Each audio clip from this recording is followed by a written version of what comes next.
Our mindset, how we make sense of ourselves, others, and situations, defines so much of our success and satisfaction because it sets the limits of what we can see and solve.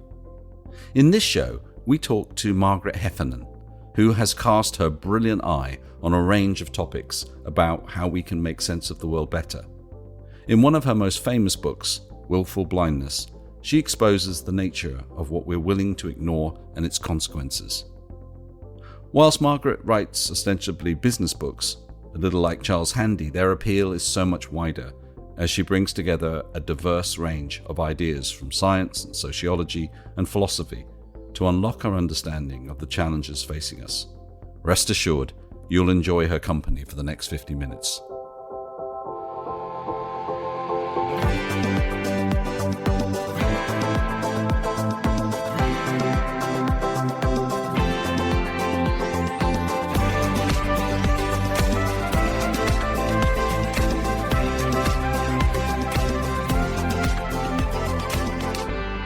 Hey folks, welcome back to the Evolving Leader Podcast, the show born from the belief that we need more open, inclusive, collaborative, and deeply accountable leadership to confront the world's biggest challenges.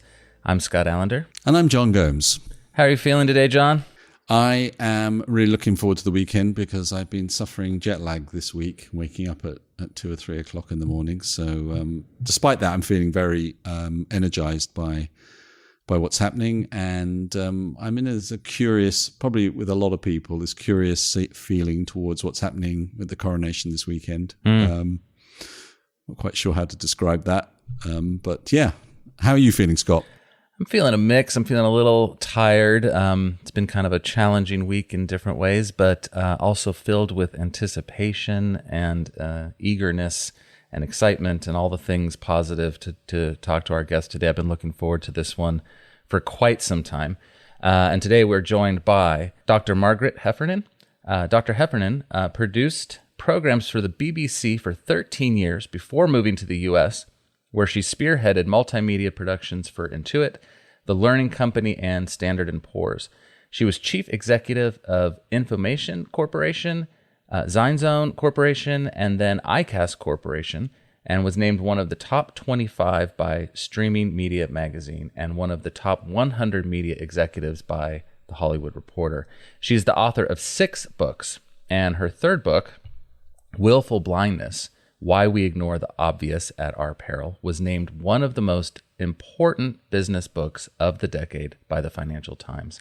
Her TED Talks have been seen by over 12 million people, and in 2015, TED published Beyond Measure, The Big Impact of Small Changes.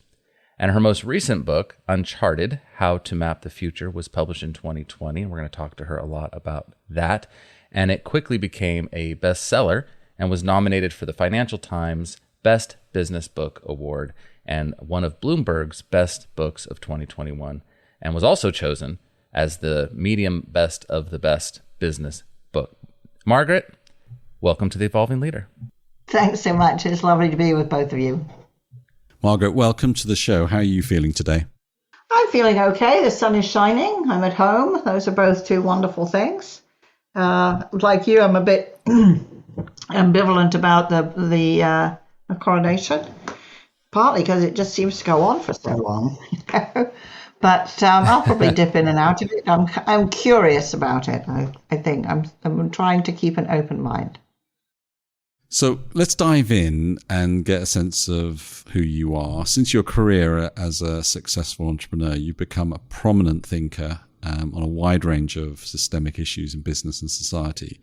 If we were at a dinner party and you're introducing yourself to somebody who'd never heard of you, how would you describe who you are and your work? Well, it's a very interesting question. I remember having a very long conversation with my husband about this, saying, this problem crops up all the time. I don't know how to describe myself. And we talked about it for several hours, and we didn't get anywhere. I mean, I generally say that, I say I'm a writer, and then people generally ask me what I write about, and then it kind of evolves from there. And I guess I do that because if I say I'm a professor at the University of Bath, then that puts me into one box. If I say I used to run tech companies, That puts me into another box. If I say I used to work for the BBC, that puts me into another box. And the great thing about saying you're a writer is it doesn't put you into any box at all, really. I'm ambivalent that keeping it open is a brilliant idea, but I really haven't come up with anything that seems to me to be a particularly adequate answer. I guess I've just, I do work that I like. I like that. So there's so much we could talk to you about, Margaret. But I'd like to hone in a little bit on the book I mentioned in the intro, one of your most well-known books, Wilful Blindness. I'm curious, how do you see its central thesis today that we often fail to see what's happening to us, considering all the vast changes we've seen since it was published over a decade ago? Well, I wish I could say I wrote about this phenomenon and people came to terms with it and now it's on the wane. Because obviously that was my daydream, right? I think, in fact, what's happened is, I don't know if it's getting worse, but it's definitely not on the wane. And in many ways, I think, what I've done is I've made both myself and I hope other people more alert to it.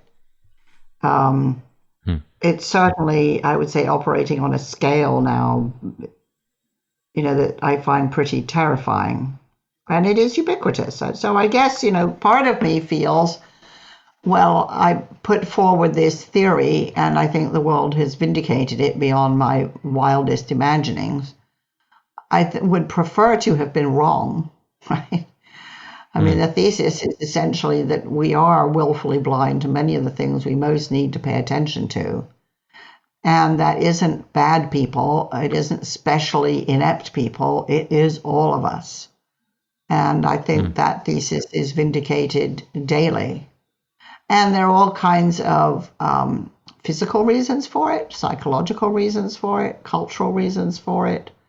And then there are also huge organizational drivers of it. So towards the end of the book, instead of thinking, how do we get rid of this? Because I am entirely convinced that we won't. And actually, we probably might not want to. I asked a slightly different question, which is, what are the conditions in which willful blindness is most likely to flourish?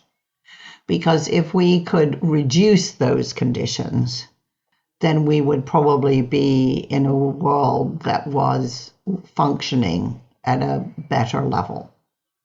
So I guess you might say my ambition has become a little bit more modest or realistic. I am absolutely persuaded that we can reduce the risk that willful blindness clearly represents.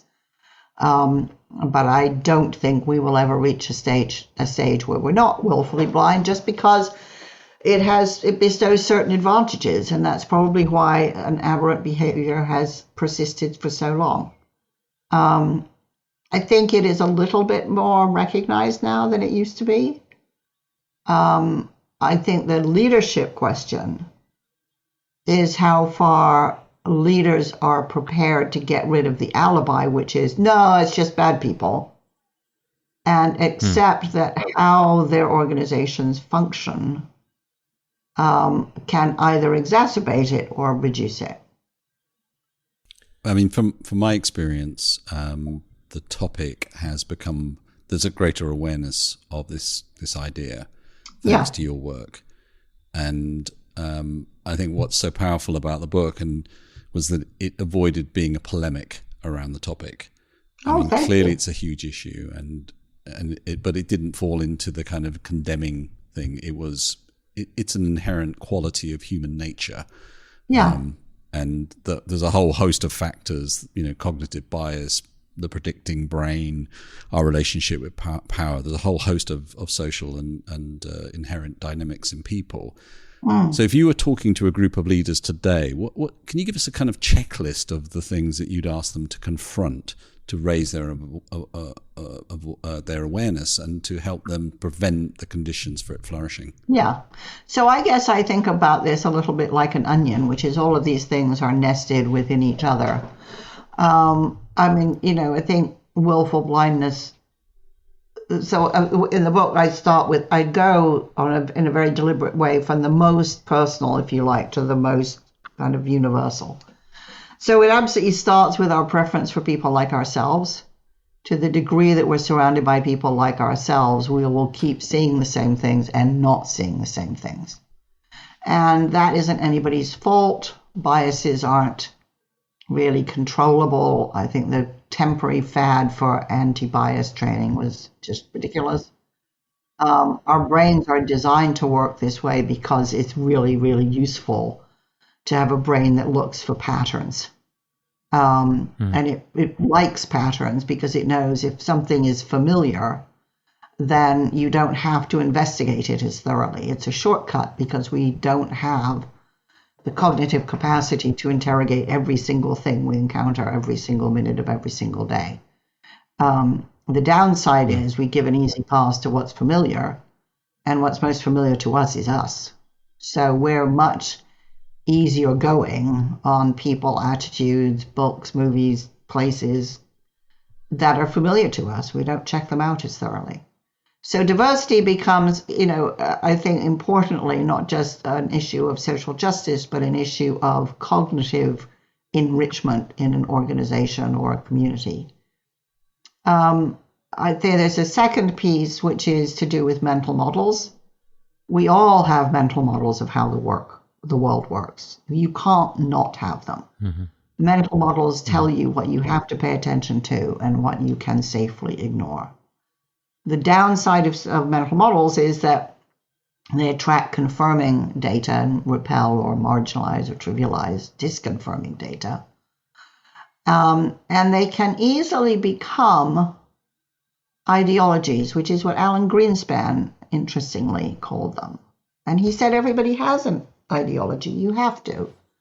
And when challenged by the US Senate about, how he got the banking crisis so spectacularly wrong, he said, well, there was a flaw in my ideology. I agree with him. I think he was right. I think we might argue about the size of the flaw. But I think we all have a mental construct about how the world works, and they're very helpful until they're not. It's also the case, and this I think is really so basic, and because it's basic, I think people might find it less interesting, but I find it fantastic because it's the thing you can do most about. Thinking is a physical activity. We don't experience it as that because we can't see it happening, we can't feel it happening. But it's a physical activity in our brain. And there are certain things that will make it work worse. And one of those things is fatigue.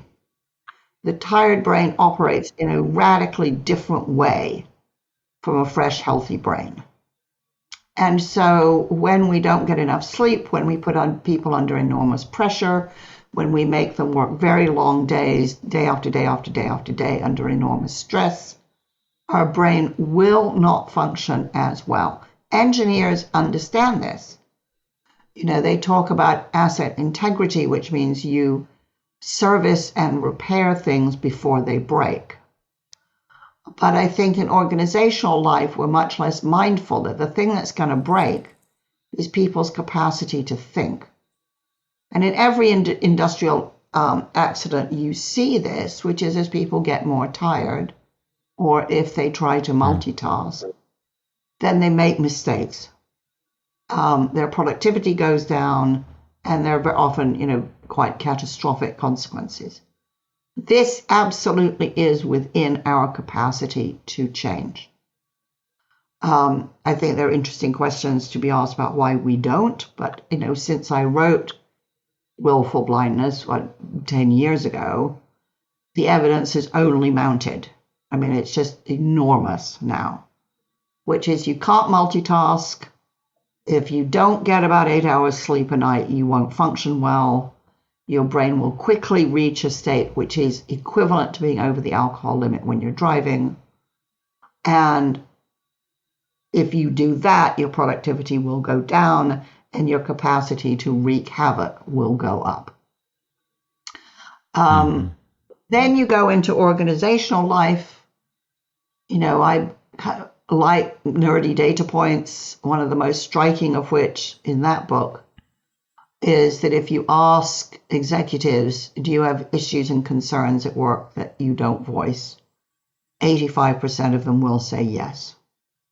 So what this means as a leader is that you have to assume that there are things on people's minds that they are not articulating. And saying my door is always open won't make a big difference. Personally, I don't think talking about psychological safety is going to make a big difference. You have to work very, very, very hard and consistently to create an environment in which people genuinely feel that their questions, challenges, dissenting voices are going to be welcomed. And how do we do that? We tend. Well, I think first of all you have to demonstrate it. I mean, in the companies I ran, I quite often had people who'd worked for me before, and new employees would see that when they challenged me in a meeting, for example, or disagreed with something, that they weren't shouted down. So you have to demonstrate it all the time. And you have to surround yourself with people who get it and will do it. Personally, I think if you don't do that, if it's always in your office or it's always via email, nobody's going to believe you. I also think that there are ways you can foment dissent within really critical meetings and decisions. And you have to do that. You have to assign roles to people. Like your job is to tell me all the reasons we can't do this. Or your job is to tell me who's going to be most damaged by this. Or your job is to tell me what single piece of information might change our mind. Really to probe and enrich the scrutiny in really important decisions. I also think that when people do dare to raise a problem or an issue, and it gets resolved, which very often happens, you have to tell that story. I've done a lot of work with the National Health Service. There's a fantastic woman at North Staffordshire Hospital, Helen E. Donnelly, who has really pioneered this work and constantly producing a newsletter with her CEO saying this problem was issued, escalated, complained about, and eventually this is how we fixed it. And people have in their minds an idea that well, there's this problem and everybody knows about it. They're right about that. And they think it's not being fixed because nobody knows how to fix it or because nobody wants to fix it. They're often wrong about that. But of course, as long as they believe that, they don't have to do anything.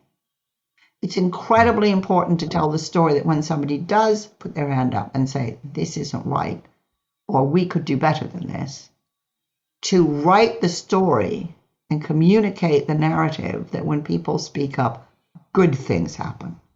Because the whistleblower myth is so profound and it's such great drama that it's much more powerful than a happy ending. So that really has to be a kind of iconic story within an organization. Leaders have to accept that by and large, we are as human beings prone to being obedient. If we're asked to do something mad, bad, or stupid, there is a more than 50% chance that people will. So we have to be very, very thoughtful about what we ask people to do. We are by and large conformists because we're social creatures. So if other people are doing something bad, the chances are very high that we'll join in. And the more we inject into organizational lives huge levels of bureaucracy, which essentially depersonalizes work. So my sense of my personal moral investment in the work is reduced because I'm just following the rules. The more bureaucracy you have, the less it feels like it's me doing the work. So that's a very hazardous situation, which will give rise to willful blindness. And the more you put in place lots of goals and targets and incentives, the less people will query whether or not they're doing the right thing or the best thing for the organization. And the steeper the hierarchy is, the more people will know that their prime job is to please the person above them, at which point they will very frequently lose their capacity for independent thought. So I would say those are all, if you see any of those are all likely to suggest willful blindness. It's very rare to see only one. These things tend to cluster. And you'll often find hierarchical organizations are very bureaucratic, right? They're very competitive. They may be very conformist. All of this is true in the NHS, for example, to a great degree. And so you're likely to find high degrees of willful blindness.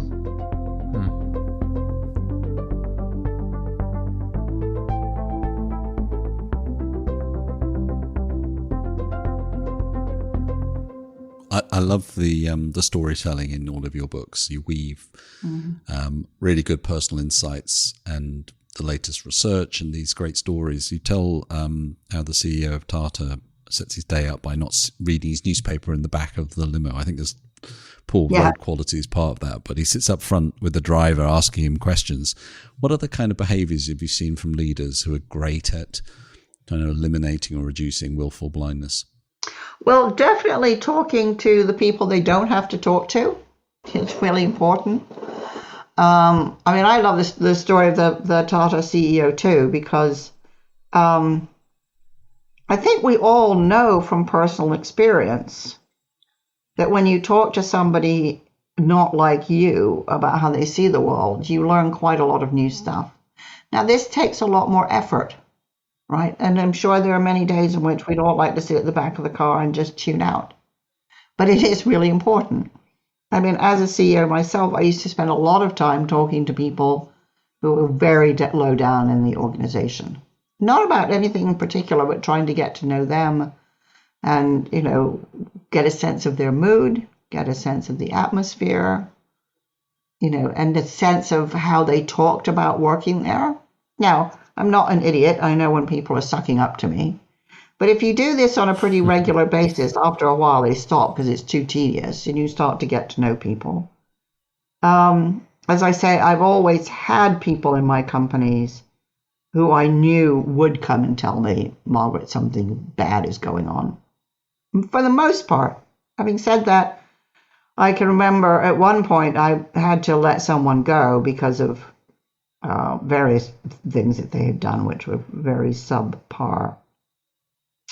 And only afterwards did I discover that actually he had been sexually harassing younger members of staff. And I did not know that. And when I was told, I was aghast, and I said, anybody who knows me, and all of you know me, would have known I wouldn't tolerate this for a moment. Why didn't anybody tell me? And they said, well, you just looked so busy.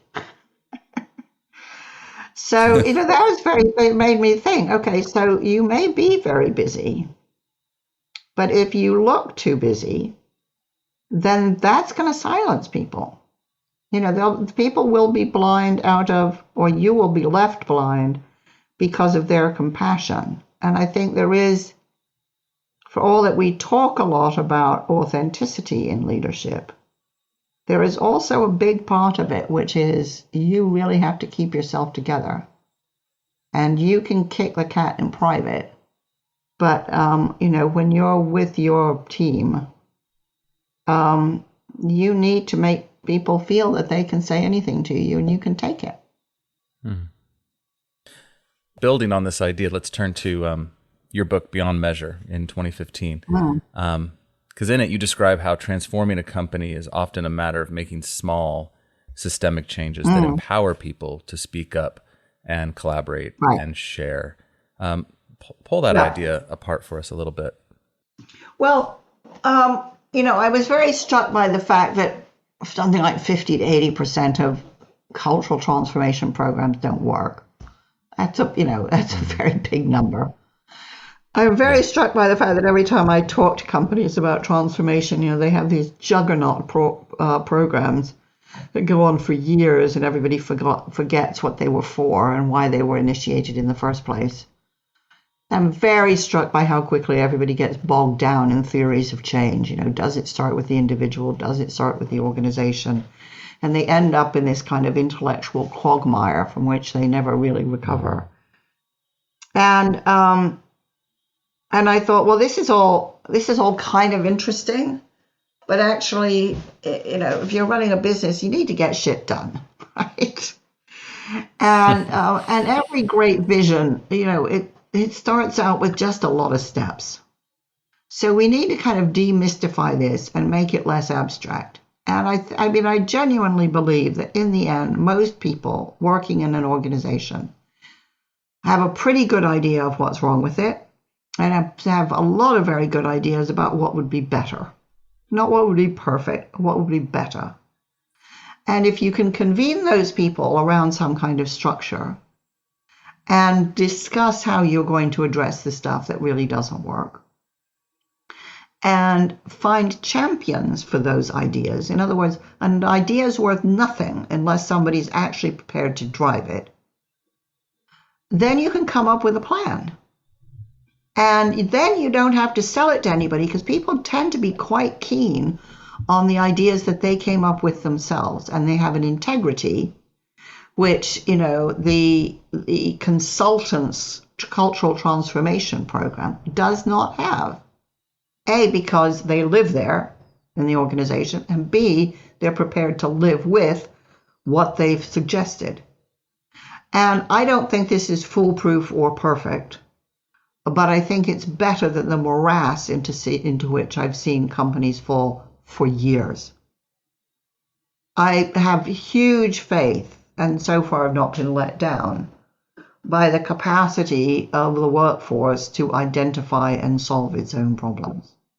And I think frequently bureaucracy, hierarchy, competitiveness gets in the way. And I think if we could chuck some of that stuff out, even if only for a period, you can get really quite powerful change going on. And then I think it can become self-sustaining, which is when people see that, okay, if I have an idea, we can try it, and we try it and it works, or it works a bit better, if we tweak it a bit. Then people keep having ideas because it's worth it. And then they have better and better ideas. So I think it has a kind of sustainability built into it that's really fundamental. Because one of the problems endemic in change programs is the notion that, well, at some point the programs are going to be done, and then we can sit back and relax and forget about it. And that isn't how life happens, and it isn't how we happen. We change till the moment we die. Right? We are constantly changing as human beings. Our brains are constantly changing. So I just think, I wrote that book for two reasons. One was because TED, which published it, wanted books that could be read in a single sitting. And I thought it was a really interesting technical challenge to write something very short, and a good challenge. But I also wrote it because I thought we just have to reconceptualize change. It's just become this gorilla. And we need to kind of go back to basics. It's really refreshing. In Uncharted, I love this sentence: being prepared in an age of uncertainty can intensify the craving for models. This is coming back to your conversation about mental models. If the old model doesn't work, what's the new one? And you talk about the whole flawed thinking there. Can you build on that for us?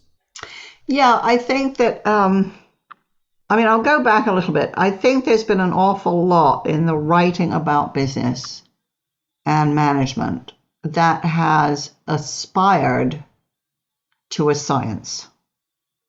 Bear in mind that schools of management grew out of engineering schools, right? So there is a sort of intellectual kinship there. And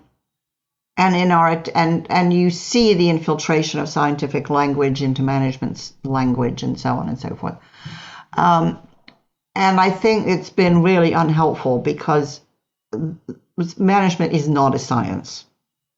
Right? You can't do controlled experiments. No two companies are the same. No 2 days are the same. It just doesn't work. But because we have this sort of lust for scientific certainty, we keep pretending it's there when it isn't. And we keep trying to come up with things that offer the same degree of certainty as a good scientific theory does. Now, a good scientific theory has predictive capability. If I let go of this pencil, the theory of gravity predicts that it will fall. And it will, right? It falls. We have no theories of change with that predictive capability. None. So, my argument is essentially we have to stop looking for this thing that doesn't exist and get under the skin of uncertainty and learn to live with it in a much more open and creative way. I think it has a lot to teach us. But as long as we keep looking for these perfect paradigms, these perfect frameworks, I think we're going to take as real something that's fundamentally a fantasy. What do we replace that with to try and make sense of that situation? I think what it means is we have to accept that a great deal in life is uncertain, and it always will be. I think it's helpful to understand why. But also to see that uncertainty implies that life is not determined. What that means is all sorts of stuff is possible. What it means is that uncertainty is the dark side of opportunity. And therefore, when you're in a situation which is uncertain, what you want to do is not try to force it into a framework which you think can contain it, but won't. What you need to do is think, okay, in this very uncertain, ambiguous situation, what are all my options? What are all the things I might be able to do? That gives you choices, and it shows you where in your complex system it's worth poking and trying out change to see what happens. So it moves you more creatively into an experimental mindset. It will give you insights that you simply cannot get any other way. And it moves you out of a rigidly linear mindset as well. So I'm not saying that I think uncertainty is a ton of fun.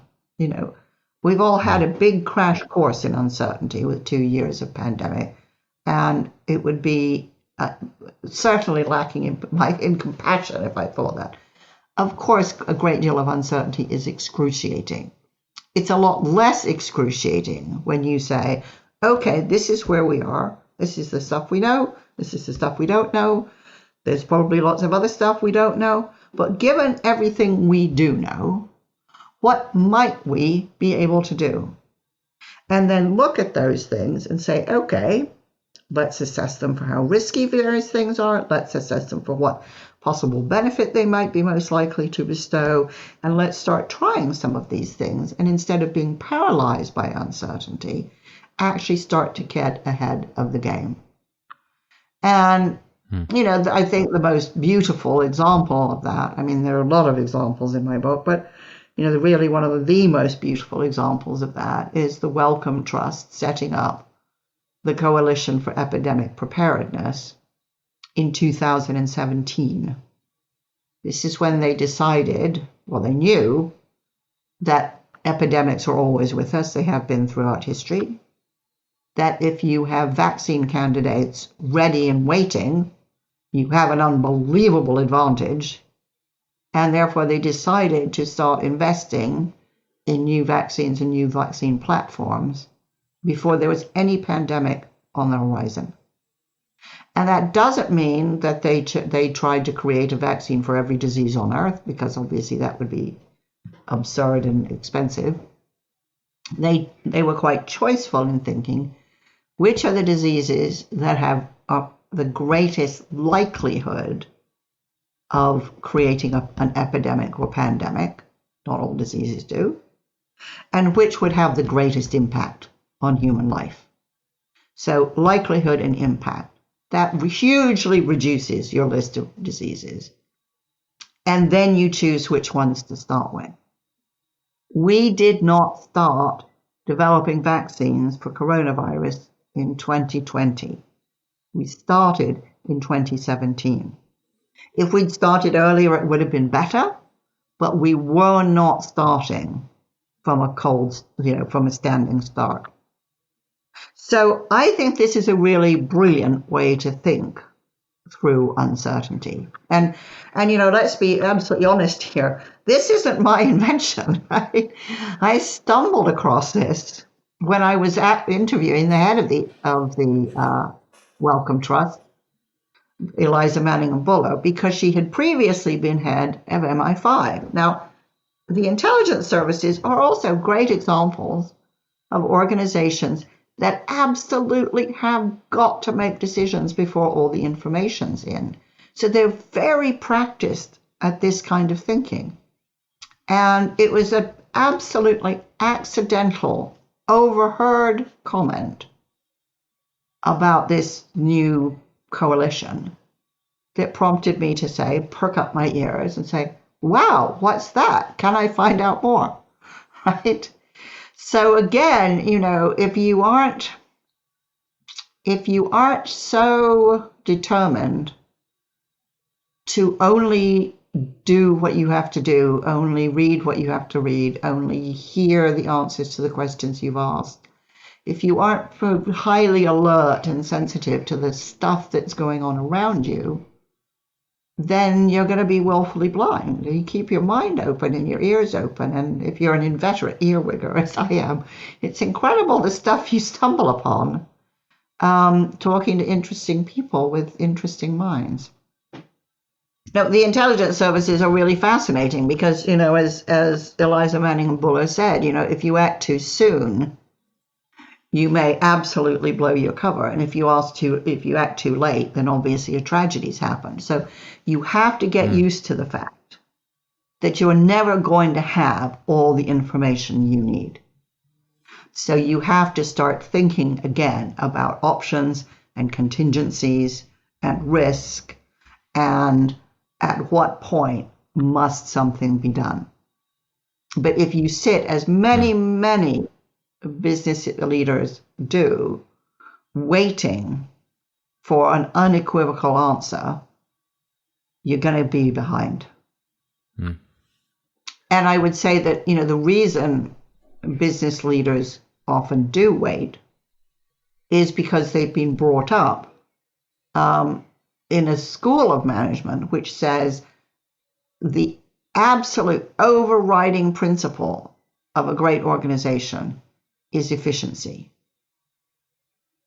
If you invest in things you might never need, if you act before you have to, that's not efficient.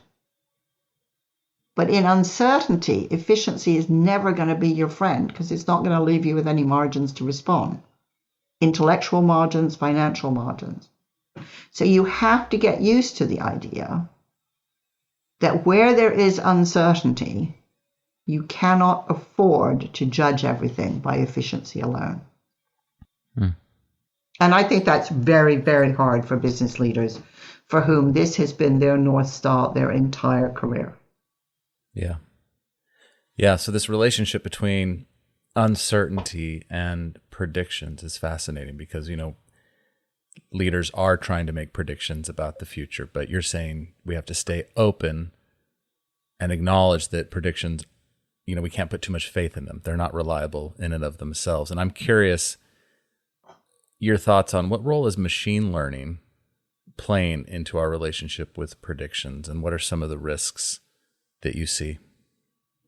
Well, I think our faith in them makes us a lot stupider, right?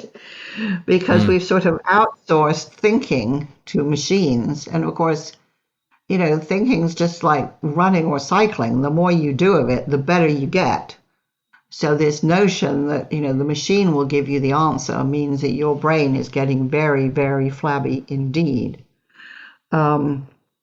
But it's interesting. I mean, you will know, having read the book, that I've looked a lot at the science of forecasting, and the people who really understand forecasting know that it is always, always uncertain. But I think there was a most beautiful example the other day. I was driving to the train station to go into London, and the news headline was, today is the day when the UK's inflation figure will fall back into single digits. That was the news. A lot of the news is prediction. It's not news. It's not stuff that's happened yet. But anyway, that was the news. Today was the day that inflation was going to fall below 10%. And as I was driving home after my meetings in London, the news was the inflation rate has stubbornly stuck above 10%. Now, it is undoubtedly the case that the shorter the window for forecasting, the more accurate it's going to be, right? A 10-day weather forecast isn't worth anything. A 5-day is okay. A 1-day is pretty good. But, so the closer you get, it's just like GPS, the closer you get, the more accurate it becomes, because it's constantly evolving in the light of new information. But here you have a forecast that is wrong within 8 hours. That's uncertainty for sure. But where did the forecast come from? Well, the forecast came from huge amounts of computing of data. Nothing wrong with it, but it turned out not to be true. Why?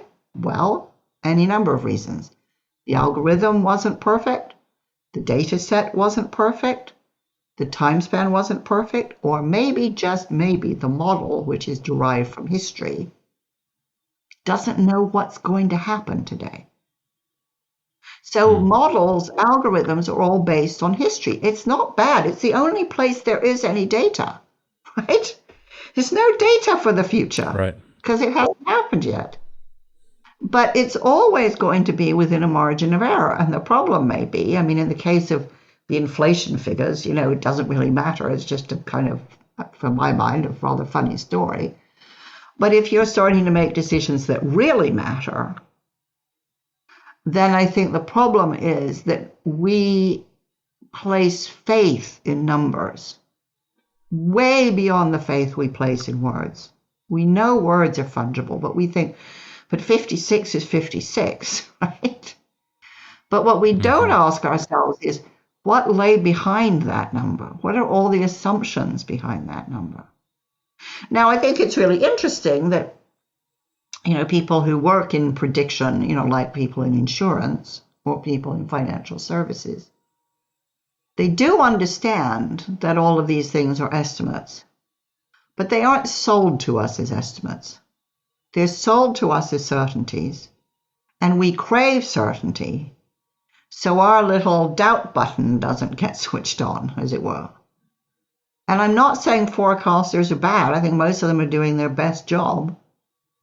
We just have to bring a great deal of doubt to what we read. We have to think hard about, where is it coming from? What's it based on? Is it plausible? We get all of these predictions about what's going to happen in 2035. And you think, it's impossible to forecast that far out. If you look at the greatest data set in the world, which is climate data, we can see that the climate is changing. We know the physics well enough to understand the consequences of that change. But nobody in the climate world is saying exactly which forests are going to catch fire this summer. Nobody's saying exactly which harvests are going to be ruined by rain, because they know that they can't. So what they're doing is they're giving us a broad picture on the basis of which we can and should make decisions.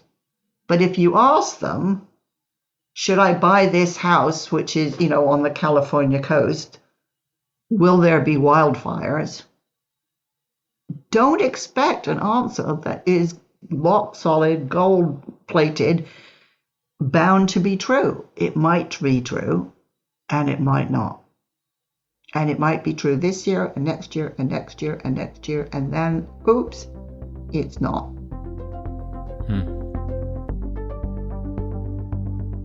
Hi, this is Emma Sinclair, business psychologist, occasional co-host and fan of the Evolving Leader podcast. There are now over 100 episodes with an incredible list of guests encompassing a broad range of disciplines, all handpicked by us to help you, our audience, understand and overcome your greatest leadership challenges. We have so much more to come, so wherever you get your podcasts, please subscribe, share, rate and review. Now, let's get back to the conversation.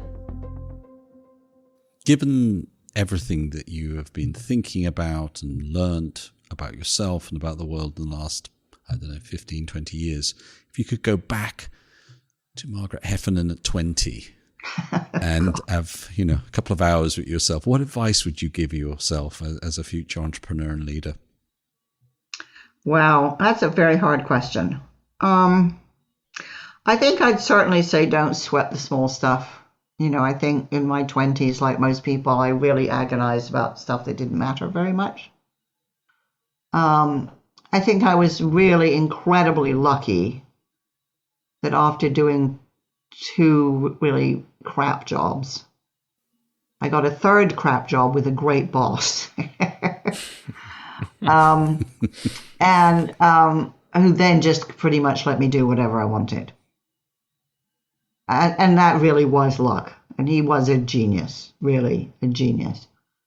And has hugely informed my sense of what good leadership looks like.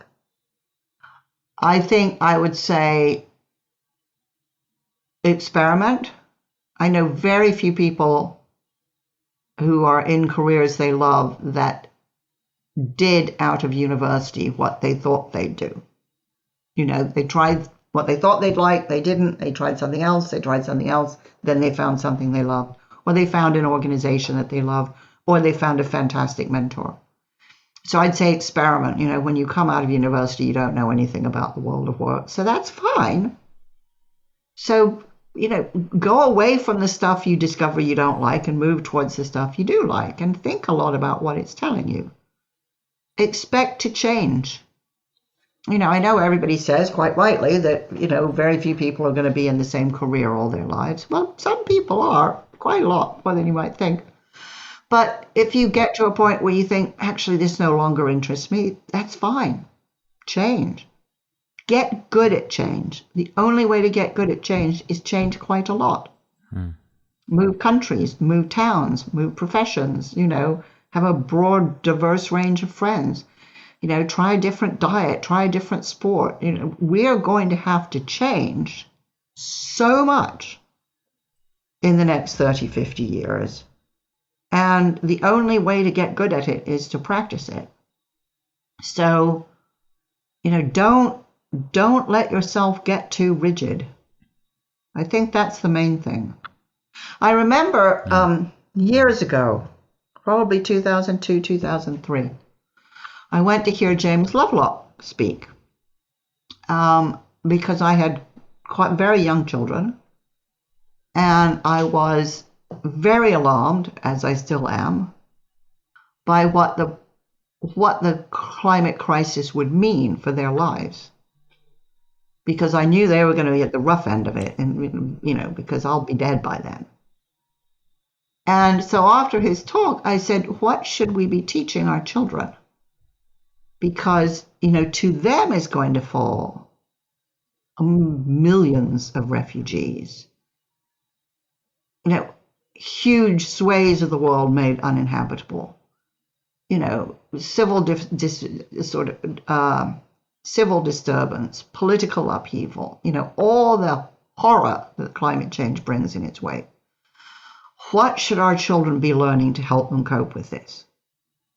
And it was one of the biggest disappointments of my life, because he said, I don't know. And I thought, that's not good enough. How dare you? How dare you? But, what it did is it made me think, okay, so Margaret, think about your own question. And I think the answer I came up with was, your children need to learn to be really great improvisers, to be really flexible, being able to change their plans at the last moment. They need a really broad range of skills, not just a very narrow kind of technical expertise. They really need to be able to communicate and to work very, very well with other people. And they have to have an insatiable love of learning, because everything they're going to need to know, they aren't going to learn at school. They're going to learn it as they go along. They're going to have to pick it up. And I still feel this very passionately, that actually the one thing every school has to teach their kids is a love of learning. I don't think many schools do that. I know some do. I know some school systems do. But we have to get over this idea that I see often, which is, okay, you learn to get the grades, you get the grades to get into university, you get the university degree to get the job, and then, phew, thank God, it's over. Mm-hmm. Don't have to do that anymore. Hooray! No. You go to school to learn how to learn, and then you do it for the rest of your life. Amen. Margaret, what's next for you? What are you working on? Well, I'm trying to write a book that isn't like anything I've ever written before, which is proving much harder than I thought it was going to be. And I just keep telling myself, well, the thing you know about change is you just have to not give up. So I'm having a very, very stiff dose of my own medicine right now. And it's scary because, maybe I can't write this book. Who knows? But I know if I give up, I can't. So I plug away, and sometimes I change my methodology. And sometimes I think, oh, maybe I'll write a book like the kinds of books I know how to write. And then I think, no, stop it. Right? So I'm doing that. I'm doing a lot of work on climate in all sorts of weird different guises. I'm working with the university where I teach. I'm working with my local community where I live. I'm working with schools. And I wrote a play for the BBC, for Radio 4, about climate activists.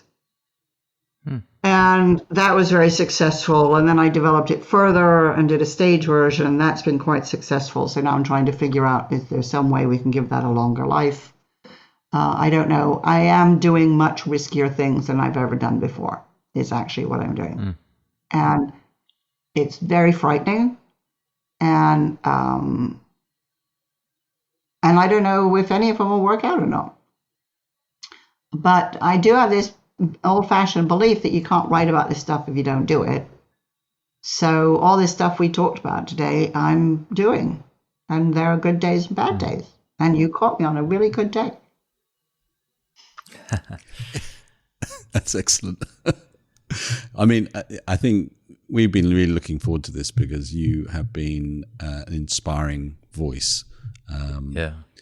And your TED Talks, you've come along and spoken to some of my clients in the past, and it's been great. The voice in your books is incredibly strong. It brings a kind of mastery to the topics, but also it has hope in it as well. It's not as I said, it's not a polemic. So it's really interesting to hear at this stage in your career and life that you're kind of reinventing yourself and putting yourself into a fairly high degree of vulnerability, and it sounds like that's making you feel very alive.